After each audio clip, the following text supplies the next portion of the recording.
Alors, l'un des arguments que j'entends beaucoup en ce moment pour justifier toute la stratégie mise en place pour gérer la situation, eh bien, c'est que tu comprends, ça doit pas être un choix personnel, mais avant tout un acte pour la collectivité. Il faut qu'on soyons de bons citoyens, agissons pour le bien du collectif. Autrement dit, si tu le fais pas pour toi, fais-le au moins pour les autres. Ouais. Pour moi, c'est l'ultime, ce genre d'argument, c'est l'ultime moyen de contourner un non de quelqu'un quand on n'a plus d'arguments à avancer. C'est juste avant de commencer à lui mettre des claques. Hein, c'est vous voyez, tu ne voudrais pas quand même que maman soit malheureuse. Fais-le, tu pourrais au moins faire ça pour ta grand-mère. Donc c'est un outil de manipulation basé encore une fois sur l'émotionnel. C'est un outil de manipulation qui est super répandu. Vous l'utilisez sans vous en apercevoir peut-être très régulièrement avec votre épouse, avec votre mari, avec vos enfants. Dans le monde de l'entreprise, c'est le fameux tu pourrais quand même être plus corporate. Vous l'avez peut-être déjà entendu celle-là. Et c'est d'ailleurs peut-être parce que vous l'utilisez vous-même que ça ne vous choque pas qu'on l'utilise avec vous ou que l'État utilise ce style d'argumentaire avec vous. Alors, ce qui est vicieux dans ce style d'argument, c'est qu'en effet, il pourrait être valable, c'est entendable, hein, mais c'est entendable dans une société saine où l'intérêt du collectif prévaut véritablement sur toute chose. Parce que dans certaines traditions, dans certaines sociétés tribales qui avaient atteint un certain niveau d'harmonie, d'épanouissement, l'intérêt du collectif, en effet, passait toujours avant l'intérêt individuel. Chez les Sioux, par exemple, il était impensable d'avoir un comportement nocif au bon fonctionnement de la tribu. À tel point que si un membre de la tribu sentait qu'il devenait un poids, un fardeau pour le collectif, à cause de sa vieillesse, à cause d'une maladie ou à cause de blessures, par exemple, eh bien, il préférait se donner la mort que de risquer d'affaiblir le groupe. Ce sont d'ailleurs, petite parenthèse, les seuls cas de suicide connus dans ces sociétés. Et si malgré tout, un membre de la tribu était surpris dans un acte nuisible au groupe, il risquait la peine capitale, c'est-à-dire la mort, ou le bannissement, hein, ce qui à l'époque revenait à peu près au même. Donc chacun des membres de la tribu avait conscience que sa survie personnelle dépendait de celle du groupe, et donc faisait tout pour que l'harmonie règne dans le groupe. Les conditions de vie de l'époque, mais aussi la petite taille de ces clans crée ce sentiment d'appartenance et de solidarité très fort.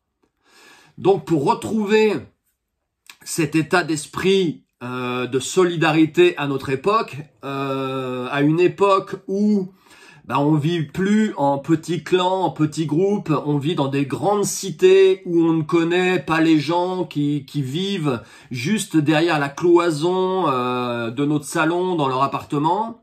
On connaît pas les gens qui vivent à côté de nous, au-dessus de nous ou en dessous de nous. Eh bien, dans une société de ce style, il faut aller chercher dans des groupes d'intervention d'élite, par exemple, comme le RAID ou comme le GIGN, pour retrouver cet esprit de solidarité, de cohésion, où le bien commun passe avant tout. Hein, ce sentiment d'appartenance qu'il y a dans ces corps d'élite est super fort. Ouais, chaque membre du groupe a conscience que sa survie repose sur celle des autres. Chacun va porter un œil bienveillant sur celui qui est à côté. Donc, lorsque nos politiques avancent l'argumentaire il faut jouer collectif, il faut être de bons citoyens. Lorsque cet argumentaire est avancé pour sortir de la crise, il faut bien prendre conscience que c'est d'une hypocrisie et d'une utopie sans nom. Pour ça, il faudrait déjà que la nation soit soudée. Et pour que la nation soit soudée, il faudrait que nous soyons tous portés par une vision du futur commune, par des valeurs fortes communes, et que nous ayons à notre tête aussi, ça c'est important, des leaders irréprochables. Ouais. Comme dans les groupes d'intervention, ceux qui dirigent le groupe, ils ont eux-mêmes un comportement irréprochable. Ce qu'ils demandent à l'équipe, ils le font eux-mêmes. Donc il faudrait qu'on ait des leaders qui soient prêts à se sacrifier, eux, pour le collectif. Il faudrait qu'on ait à notre tête des leaders qui aient prouvé par leurs actes qu'ils faisaient eux-mêmes passer l'intérêt commun avant leur propre intérêt personnel. Malheureusement, il n'y a plus d'idéal commun. Encore moins de valeurs communes. Il y a bien longtemps que tout ça a été sacrifié au profit du consumérisme individuel exacerbé. Et pour ce qui est des leaders, des modèles, des références, nous sommes l'un des pays en France, un des pays au monde où les politiques ont le plus de casseroles judiciaires accrochées à leurs chevilles. Donc si malgré tout ça, nous voulions jouer vraiment sur le terrain du le bien de la nation en premier, le bien de la collectivité en premier, il faudrait redéfinir concrètement à partir de quand les actes d'un individu font peser un poids trop lourd à porter pour la société. Par exemple, détourner de l'argent public. Est-ce que c'est un poids qui est supportable pour la société? Privilégier son réseau et placer par exemple sa femme comme attachée parlementaire et lui verser 500 000 € d'argent public.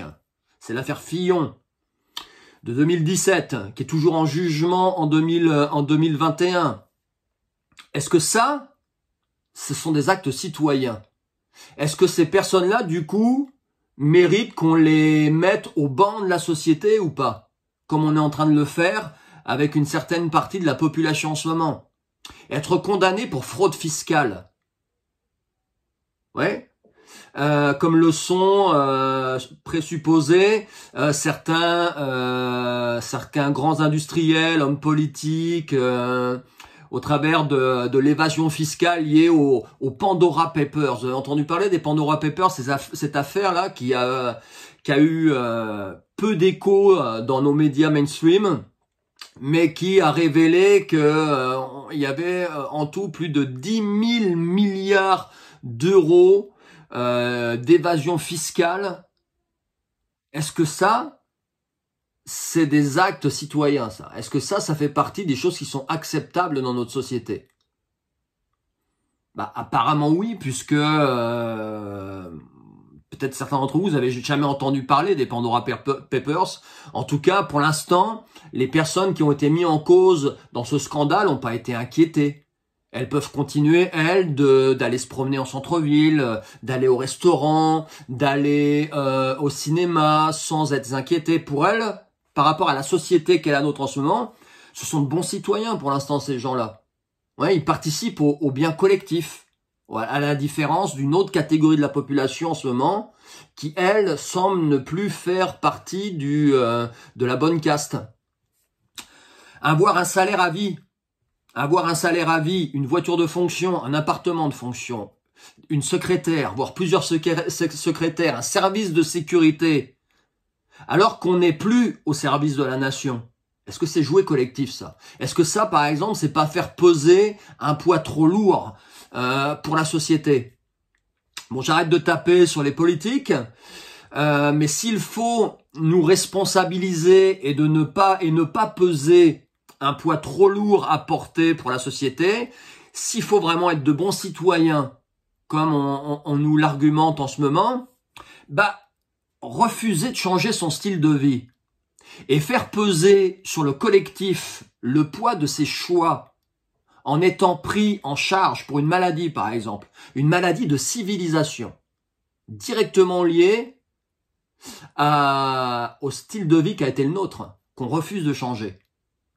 Est-ce que c'est citoyen, ça, ou pas? Ça pique ça, hein? Est-ce que c'est citoyen ou pas?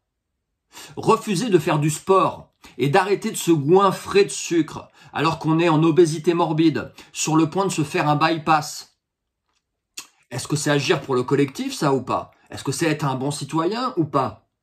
Continuer de fumer 2 paquets de clopes par jour, sachant qu'à moyen terme, nous allons faire peser sur le collectif le poids des soins dont nous aurons besoin pour survivre à notre cancer. Est-ce que c'est citoyen, ça, ou pas? Est-ce que c'est agir pour le collectif ou non? Tous ces actes, est-ce que tous ces actes font peser un poids moins lourd sur la société que quelqu'un qui refuserait, par exemple, de se faire injecter une thérapie contre une maladie qu'il a très peu de risques d'attraper? Savoir que depuis plus de 2 ans, la plupart des mesures qui sont prises ont pour objectif de me sauver de mes nombreux facteurs de comorbidité. Facteurs de comorbidité essentiellement dus à mon style de vie. J'ai rien changé dans mon style de vie depuis 2 ans. C'est citoyen, ça, ou c'est pas citoyen?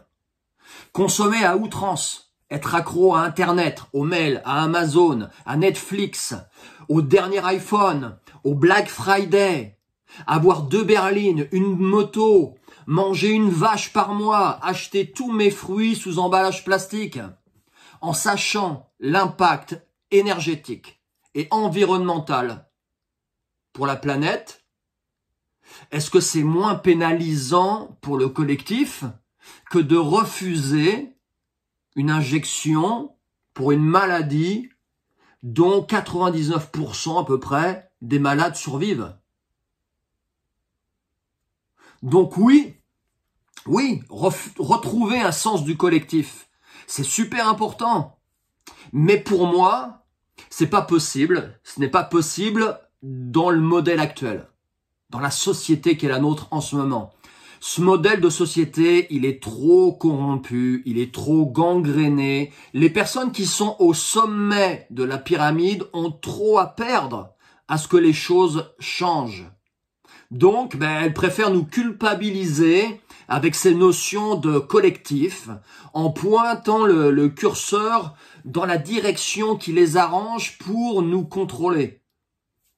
Donc, pour revenir à un mode de fonctionnement plus sain, si vous suivez ma logique, je suis désolé, mais il faudrait donc que ce système s'écroule.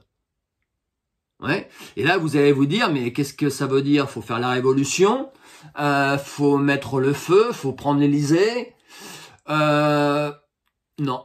Pour moi, il suffit d'être patient.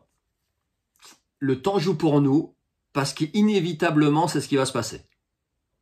Pour moi, il faut être patient. Il y a 2 choses importantes, c'est il faut être patient, et une chose aussi importante, c'est ne plus alimenter ce système.